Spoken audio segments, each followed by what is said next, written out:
হয় অ্যাপেন্ডিক্সে কি হয়, চাকা তৈরি হবে। আস্তে আস্তে এভাবে চাকা তৈরি হয়, ওই চাকাটা ব্রাস্ট হয়ে গেলে আর ওই রুগীকে বাঁচানো সম্ভব না। বলে ও সুন্দর কথা, চলে আসছি। অ্যাপেন্ডিক্স কি? অ্যাপেন্ডিক্স হলো ডান দিকের শেষ মাথায় যে অ্যাপেন্ডিক্স হলো, এটাকে আগে বলা হয়তো অতিরিক্ত নালী। আগে অতিরিক্ত নালী, এবং উন্নত বিশ্বে যারা উন্নত দেশ তারা ওই জন্মের সময় কেটে দিত অপারেশন করে, ঠিক আছে। এখন আর কাটা হয় না, হ্যাঁ এখন আর কাটা হয় না। অ্যাপেন্ডিক্সের কাজ কয়েকটা, এখনও রিসার্চ চলে।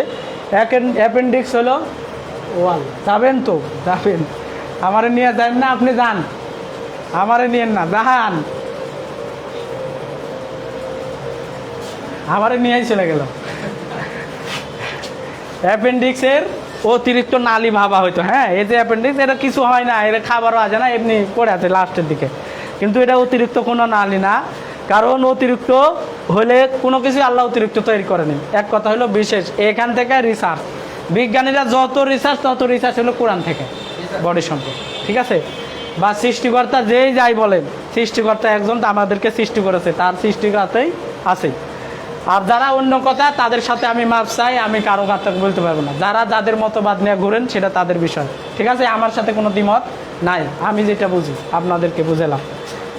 এই হলো অ্যাপেন্ডিক্স। এই অ্যাপেন্ডিক্সের কাজ হলো, এখানে ইমিউনো পাওয়ার আছে, ঠিক আছে। আমাদের বডির রোগ প্রতিরোধ ক্ষমতা, এখান থেকে একটা হরমোন নিঃসরণ হয়, যে ইনসুলিন হরমোনটা নিঃসরণ হয়, একটা রস নিঃসরণ হয়।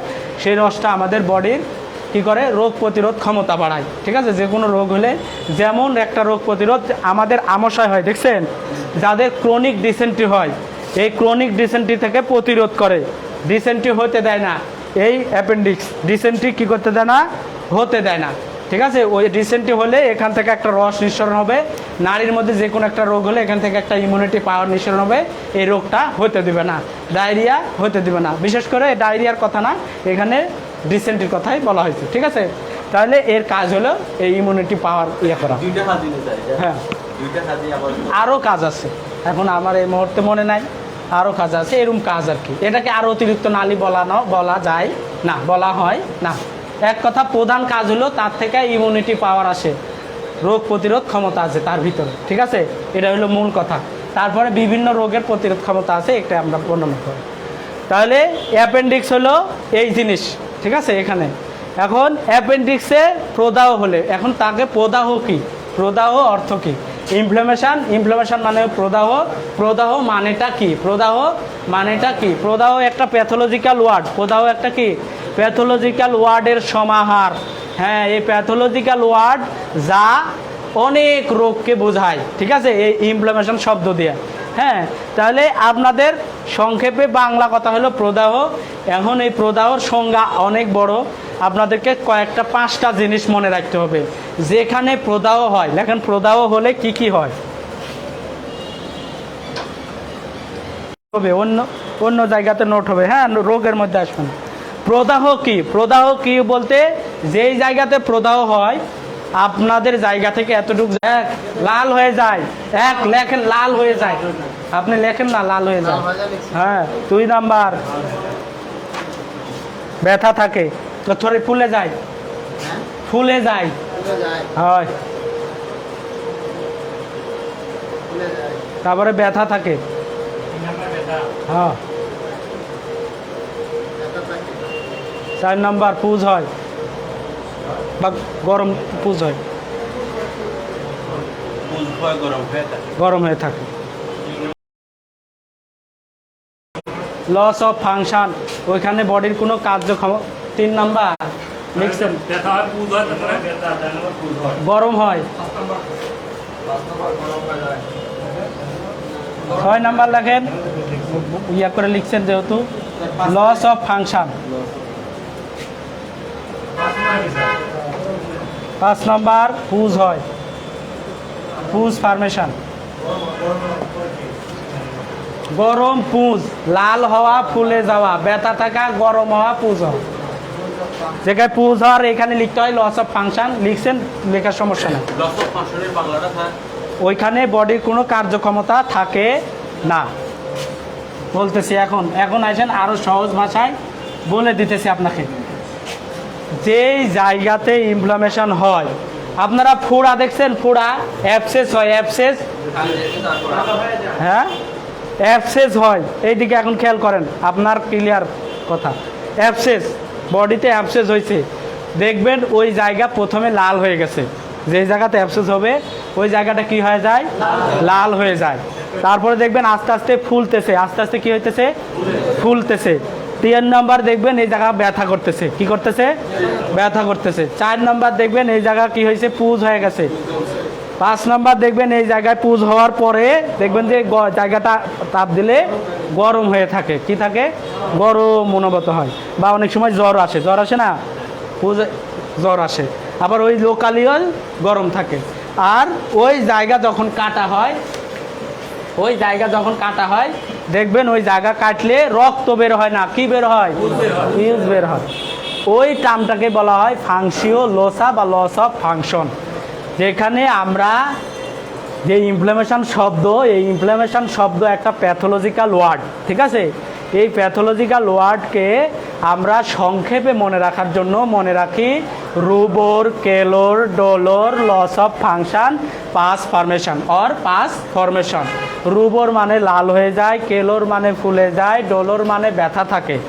এই কথাটা, অর্থাৎ যেই জায়গাতে ইনফ্লামেশন হবে, যেই জায়গাতে ইনফ্লামেশন, বাংলা মানে কি, বাংলা কি ইনফ্লামেশনের প্রদাহ বা প্রদাহ, যেই জায়গাতে হবে ওই জায়গাতে লাল হয়ে যাবে, ফুলে যাবে, ব্যথা হবে, পুজ হবে। আর হলো ওই জায়গাতে বডির কোনো নর্মালি কাজকর্ম থাকবে না। Is called inflammation, is called inflammation. অর্থাৎ এই জায়গার পাশের কাজ থাকবে কিন্তু বডির কাজ ওই জায়গাতে না। এই জায়গাতে ফোড়া হয়েছে, কাটলে কি বের হবে, রক্ত, বুঝা, সরি পুজ। এই পুজ বের হওয়ার পরে রক্ত বের হয়, তাই না। তাহলে ওই অঞ্চলে কি থাকে না, বডি কোনো কাজ করে না, অর্থাৎ কার্যক্ষমতা হারায় ফেলে। হ্যাঁ, জায়গাতে ইনফ্লামেশনের সহজ অর্থ হলো যে জায়গাতে ইনফ্লামেশন হয়, যেই জায়গাতে ফুলে যাবে, লাল হয়ে যাবে, ফুলে যাবে, ব্যথা থাকবে, তারপরে কি হবে, পুজ ফরমেশন হবে, জায়গাটা গরম থাকবে, ঠিক আছে। এটাই হলো ইনফ্লামেশনের মূল অর্থ, এটাই হলো ইনফ্লামেশনের কি অর্থ, মূল অর্থ। এখন যে জায়গাতে আসুক, চোখ উঠা, চোখ উঠা নাম শুনছেন, চোখ উঠা দেখছেন, চোখ লাল হয়ে যায়, চোখটা লাল হয়ে যায়, দেখছেন চোখ কি হয়ে যায়, লাল হয়ে যায়, চোখটা ফুলেও যায়, চোখটা কি আছে, পানি পড়ে, চোখের মধ্যে পুজো আসে, আসে না, কেতর আসে না, কেতর আসে, ঠিক আছে। আবার চোখে হাত দিলে দেখবেন গরম আছে, তার সাথে আরও অন্যান্য সিমটম আছে। ওইখানে কজ অফ এক ধরনের ইনফ্লামেশন, ওকে বলা হয় কনজাংটিভাইটিস, কনজাংটিভাইটিস। সহজে বুঝতে পারছেন। যেমন ওরে কারণ আছে, ভাইরাল কারণ, ভাইরাল আর ব্যাকটেরিয়াল। যখন আমরা চোখ উঠা রোগ পড়াবো তখন চোখ উঠা রোগ কাকে বলে, ওই এভাবেই লিখে দিব, inflammation of the conjunctiva is called conjunctivitis. তখন আপনি প্রদাহ, ইনফ্লামেশন মানে জানেন সবাই আজকে থেকে, যে ইনফ্লামেশন মানে ওই জায়গা, যেই জায়গাতে ইনফ্লামেশন হবে সেই জায়গা থেকেই হবে, লাল হয়ে যাবে, ফুলে যাবে, ব্যথা থাকবে, এগুলো হবে। তখন আমাকে বোঝাতে হবে কনজাংটিভা কি, অর্থাৎ চোখের যে সাদা আবরণ আছে, এই সাদা আবরণের সামনের যে অংশ, এই অংশটাকে বলা হয় কনজাংটিভা, এই অংশটাকে বলা হয় কনজাংটিভা। আর ওই কনজাংটিভাতে প্রদাহ হলে তখন তাকে বলা হয় কনজাংটিভাইটিস, অর্থাৎ কনজাংটিভাইটিস বাংলা অর্থ হলো চোখ উঠা, ঠিক আছে। কনজাংটিভাটার ভাইয়ের সাথে যেমন এই অ্যাপেন্ডিক্স, এই অ্যাপেন্ডিক্সের সাথে কি যোগ হয়েছে, আইএস। এই যে সকল রোগ আছে, আমরা রোগ পড়ি, এই রোগ পড়তে গেলে দেখি যেই রোগগুলো যেই অর্গানের সাথে লেখা থাকে আইএস দিয়ে একটা রোগ বুঝাইছে, তখন সাথে সাথে ওর সংজ্ঞা হয়ে যায় ইনফ্লামেশন অফ দ্য ওই অর্গান। যেমন পেনক্রিয়াস আছে একটা অর্গান, এই পেনক্রিয়াসে যদি ইনফ্লামেশন হয় তখন তাকে বলা হয় পেনক্রিয়েটাইটিস। কি যোগ হচ্ছে, আইএস, অর্থাৎ অর্গানের সাথে যখন আইএস যোগ থাকে তখনই আমরা ধরে নেই ওর সংজ্ঞা হয়, ঠিক আছে, লাল হয়ে যাবে, ফুলে যাবে। এরপরে একটা অ্যাবসেস চিন্তা করেন না, সহজ ভাষায় একটা অ্যাবসেস চিন্তা করেন। একটা ফোঁড়া হয় না শরীরের মধ্যে, শরীরের মধ্যে ফোঁড়া হয় না আপনাদের, ওই ফোঁড়াটার চিন্তা করেন, তাইলেই বাস। এর 8টা ইনফ্লামেশন আছে, এক ধরনের ইনফ্লামেশন যাকে বলা হয় সাপোরেটিভ ইনফ্লামেশন। এই 8 ধরনের ইনফ্লামেশনের মধ্যে ফোড়া হলো এক ধরনের ইনফ্লামেশন। প্রায় কাছাকাছি সবাই সেম, একটু পার্থক্য। এটা প্যাথোলজি পড়তে গেলে বোঝা যাবে, ঠিক আছে, বুঝতে পারছেন? আমি ইনফ্লামেশন বুঝাতে পারছি? হ্যাঁ, ঠিক আছে, থ্যাংক ইউ। এখন আমরা সামনে যাই। তাহলে ইনফ্লামেশন বুঝলেন, অ্যাপেন্ডিক্স বুঝলেন, ঠিক আছে। এখন আমরা জানবো কি কারণে অ্যাপেন্ডিসাইটিস রোগ হয়।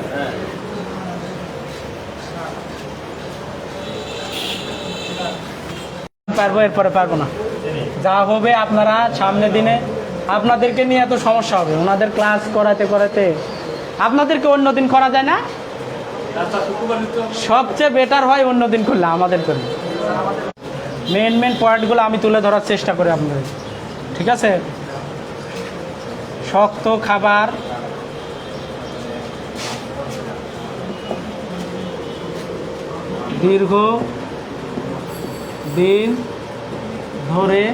দীর্ঘদিন ধরে হেলমেন্থিক, HEL MENTHIC, দীর্ঘদিন ধরে শক্ত খাবার বেশি করে খেলে, বা বেশি করে শব্দটা দীর্ঘদিন ধরে শক্ত খাবার বেশি করে খেলে, যে যেভাবে লিখতে পারেন, উল্টাপাল্টা হলে যার ভাষায় লিখে ফেলবেন। 4 নাম্বার হলো আয়োডোপ্যাথিক, হ্যাঁ, হেলমেন্থিক ইনফেকশন।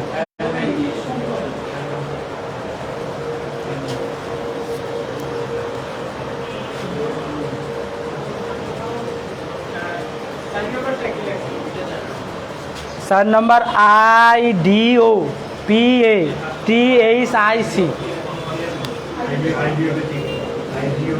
আইডিওপ্যাথিক বা আইডোপ্যাথিক বলা হয়। আইডোপ্যাথিক অজানা কারণ, অজানা, যার কারণ জানা যায় না, অজানা কারণ, ঠিক আছে। এটা কি আমি লিখে দিই, সামনের দিনে আমরা আলোচনা করব। হ্যাঁ, আয়োডোপ্যাথিক, অজানা কারণ।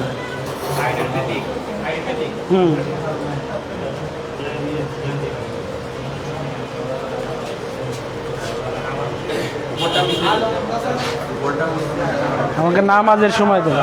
হ্যাঁ, অজানা, অজানা কারণ খাবার, ঠিক আছে, সুন্দর প্রশ্ন করবেন। খাবার হয় কার, ডিনার হয় কার, লাঞ্চ হয়, যেটাই থাক প্রশ্ন করবেন। হ্যাঁ, উপরে খাবার আছে, ঠিক আছে। অজানা কারণ মানে যার কারণ এখন পর্যন্ত জানা যায়, বুঝতে পারছেন? হ্যাঁ, এখন আসে, ঠিক আছে, থ্যাংক ইউ। শক্ত খাবার, এখানে কয়েকটা কথা আছে। কোনো বইয়ে দেখবেন বদ হজম লেখা আছে, যদি কেউ বই পান, আছে আরও কথা লেখা আছে। আমি বেসিক জিনিসটা আপনাদের দেওয়ার চেষ্টা করতেছি। দেখেন, প্রথমে ব্যাকটেরিয়াল ইনফেকশান, যদি ব্যাকটেরিয়া সংক্রমণ বা আক্রমণ করে ওই জায়গাতে, ঠিক আছে। এরপরে হেলমেন্থিক ইনফেকশান, ব্যাকটেরিয়া কি? জীবাণু, নাম শুনছেন? আমাদের যে রোগ প্রতিরোধ ক্ষমতা, রোগ তৈরি করে, আমাদের রোগ তৈরি করে কিছু মাইক্রো অর্গানিজম। কি মাইক্রো অর্গানিজম? অণুবীক্ষণ যন্ত্র ছাড়া ওই জীবাণু দেখা যায় করোনা ভাইরাস।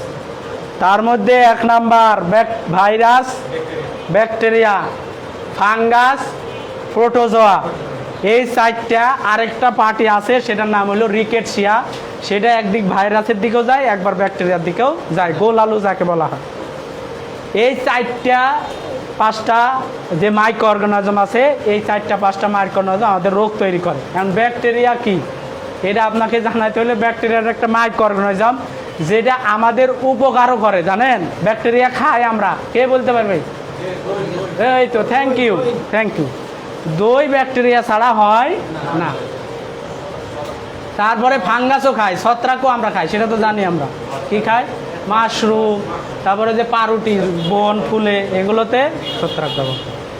এই যেগুলোর মধ্যে আরও অনেক মাইক্রোঅর্গানিজম, হাজার লক্ষ মাইক্রোঅর্গানিজম আছে, তার মধ্যে এই 4টে মাইক্রোঅর্গানিজম রোগ তৈরি করে। তার মধ্যে ব্যাকটেরিয়া একটা। ব্যাকটেরিয়া এখন কাকে বলে, কত জীবন চরিত্র, তার স্টেফাইলোকক্কাস, স্ট্রেপ্টোকক্কাস, আরও 2-5 দিন কেন 1 মাস ক্লাস নিলেও ব্যাকটেরিয়া শেষ হবে। হ্যাঁ, এটা হলো ব্যাকটেরিয়া, যেটা আমাদের রোগ তৈরি করে, জীবাণু। ঠিক আছে। আবার আমাদের শরীরের মধ্যেও ব্যাকটেরিয়া আছে না, যেগুলো আমাদের রোগ প্রতিরোধ করে। এই ব্যাকটেরিয়া কিভাবে আক্রমণ করে দেখেন। এরপরে আসেন, আমি যাব হেলমেন্থিক ইনফেকশন। পেটের মধ্যে কৃমি আছে, কৃমির পরিমাণ যদি বেশি হয়ে যায়, জায়গা না পাইলে অ্যাপেন্ডিক্সের মধ্যে ঢুকতে পারে, ঢুকে ওখানে মারা যায়। মারা যাওয়ার পরে পচে ফুলতে পারে, ব্যথা হতে পারে। এরপরে শক্ত খাবার, যে খাবারগুলো হজম যখন আমরা চিবানোর পরে দেখবেন যে দানা দানা থেকে যায়, দানা দানা থেকে যায়। দেখছেন, সিমের বীজ খাইছেন, ভুট্টার বীজ খাইছেন, এগুলো খাইলে পায়খানায় দানা দানাই হয়। হ্যাঁ, হজম হয় না। এই যেগুলো হজম হয় না সেগুলোকে শক্ত খাবার বলি। তার বিশেষ করে যে বীজ জাতীয় খাবারগুলো, এগুলো দীর্ঘদিন যারা বেশি করে খায়, যে বাচ্চা বা টিনেজের ছেলেমেয়েরা, অল্প খাইলে সমস্যা নাই, বেশি করে দীর্ঘদিন খাইলে, এই জন্য কথাটা ভালো করে ভাঙেন, এগুলো খাইলে বদহজম হয়। এভাবে বারবার খেতে খেতে খাবারের হজম হওয়ার পরে বের হবে, হজম হওয়ার পরে পায়খানা হবে। হজম হওয়ার আগে খাবারের বৈশিষ্ট্য হলো পায়খানা হবে না। ঠিক আছে। এই হজম প্রক্রিয়া শেষ করার আগে যদি না যাইতে চাই, বলবে যে নিচের দিকে আমি তো হজমই হয়নি, তখন এই অ্যাপেন্ডিক্সের ভিতরে যদি ঢুকে যায় এর মধ্যে পচন শুরু হবে। পচন শুরু হলে ওই ব্যাকটেরিয়া কী করবে, ওর সাথে আক্রমণ করবে, তার সাথে সাথে ব্যথা পাবে। মানে হামদর্দ বা যারা হোমিওপ্যাথি আয়ুর্বেদিক, তারা ওজনের জন্য বিসিতে কিছু ঘুরি মানে ওষুধ দেওয়া, গরু ওষুধ আছে হোমিওপ্যাথি। এগুলো কি মানে বোঝায়, মানে কিছু বীজ দেয় বাংলা পুরা করিয়া, মানে হোমিওপ্যাথি অ্যান্ড এলোপ্যাথি দুই রাস্তা। মানে কি অ্যাপেন্ডিসাইটিস কি কোনো কারণ হতে পারে? না না, মানে এগুলো কি হজম হয়? হ্যাঁ, এটা হজম হয়। শক্ত বীজ জাতীয় খাবার, যেমন সিমের বীজ, ভুট্টার বীজ, এগুলো। ঠিক আছে, যে খাবারগুলো। তাহলে এই শক্ত খাবার যেদিক তাকে বলে আমরা, এই পয়েন্টে বদহজম আসে। বদহজম হলে, বারবার বদহজম হলে এই ব্যাকটেরিয়া আক্রমণ করে, খাবার ভিতরে চলে যায়, অ্যাপেন্ডিক্স ওই নাড়ির ভিতরে, ওই ছোটো নাড়ির ভিতরে যায়, খাবার পচতে থাকে, পচে এইভাবে আস্তে আস্তে কী হতে থাকে, বড় হতে থাকে, ইনফ্লামেশন হয়, অ্যাপেন্ডিকুলার লাম্প হয়। লাম্প হলে আস্তে আস্তে রোগীটা মারাও যেতে পারে। এরপরে দ্বিতীয় কারণ হলো আয়োডোপ্যাথিক। চতুর্থ কারণ হলো কি, আয়োডোপ্যাথিক। এইসব কারণ ছাড়া অন্যান্য কারণে হতে পারে, যে কারণ এখন পর্যন্ত জানা যায় নাই, এই পর্যন্ত জানা যায় নাই। বুঝতে পারছেন? আয়োডোপ্যাথিক মানে জানা যায় নাই, চিকিৎসা আগে বাইর করবেন না, এটা তো কারণ। আগে আপনি চিনবেন না যে এটা কোনটা পেটে ব্যথা, এটা চিনার পরে না চিকিৎসা। আগে আমরা জানলাম কারণ, কি কারণে হয়, এটা নিজের স্যাটিসফ্যাকশান। আপনি জানলেন যে অ্যাপেন্ডিসাইটিস এই কারণে হয়, জ্বর এই কারণে হতে পারে, তারপরে কি চোখ এই কারণে হতে পারে, এটা হলো আপনার জানা, অন্য কারণ না। ঠিক আছে।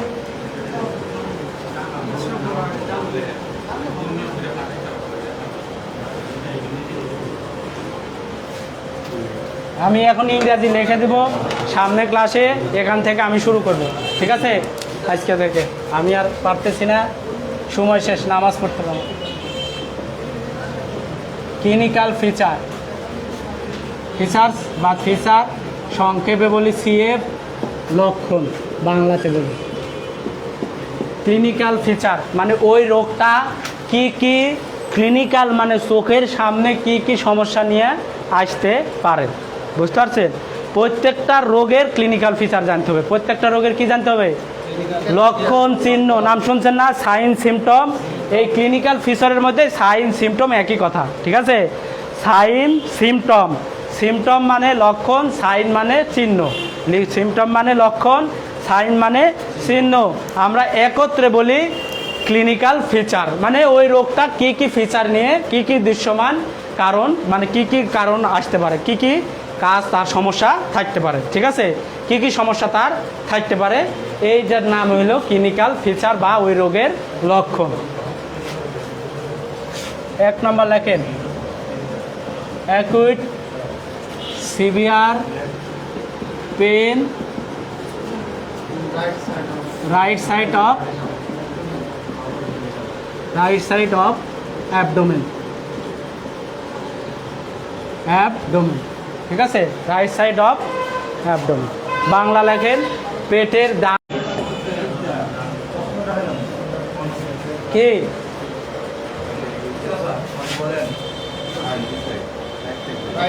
পেন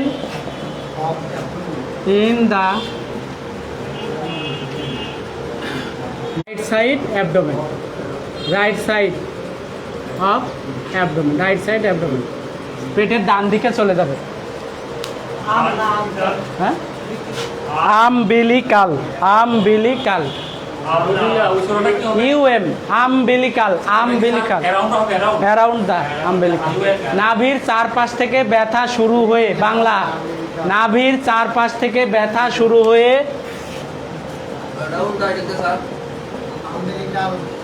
আমবিলিকাল। যারা ইংরাজি বুঝেন না, কম লেখেন, তারা শুধু বাংলা লেখেন, আর যারা ইংরাজি লিখবেন বাংলা লিখবেন, উভয় লিখতে পারবেন। ঠিক আছে, নাভির চারপাশ থেকে, চার পাশ থেকে ব্যথা শুরু হয়ে পেটের ডান দিকে সরে যাবে। পেটের ডান দিকে সরে যাবে। হ্যাঁ, বুঝতে পারছেন? আমরা নাভির চারপাশ থেকে ব্যথা শুরু হয় পেটের ডান দিকে, রাইট সাইড, আর একটি রাইট সাইড অফ অ্যাবডোমেন। পেটের ডান দিকে সরে যাবে। নাভির চারপাশ থেকে ব্যথা শুরু হয়ে, বাংলা সবচেয়ে ক্লিয়ার হবে, নাভির চারপাশ থেকে ব্যথা শুরু হয়ে পেটের ডান দিকে সরে যাবে।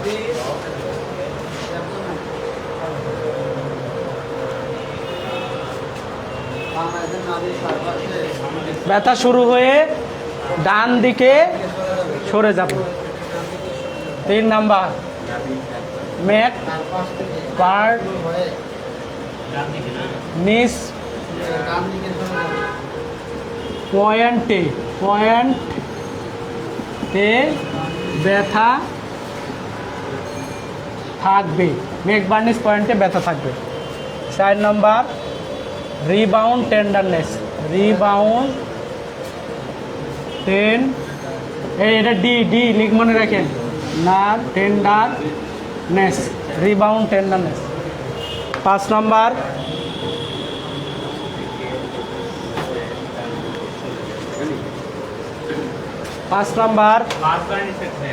হ্যাঁ, মেক বার্নিস পয়েন্টে ব্যথা থাকবে। তারপরে ফিভার।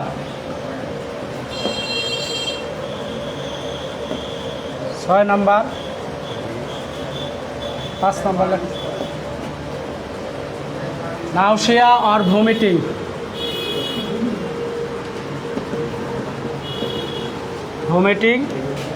6 নম্বর হলো ফিভার। 7 নম্বর, কনস্টিপেশন। এটা আমি বলে বুঝিয়ে দেবো, হ্যাঁ, ওই যেভাবে বুঝিয়ে দিলাম, constipation or diarrhoea. 8 number, restlessness. হ্যাঁ, থাকবে বা থাকে, যেভাবে লিখতে পারেন, থাকবে বা থাকে।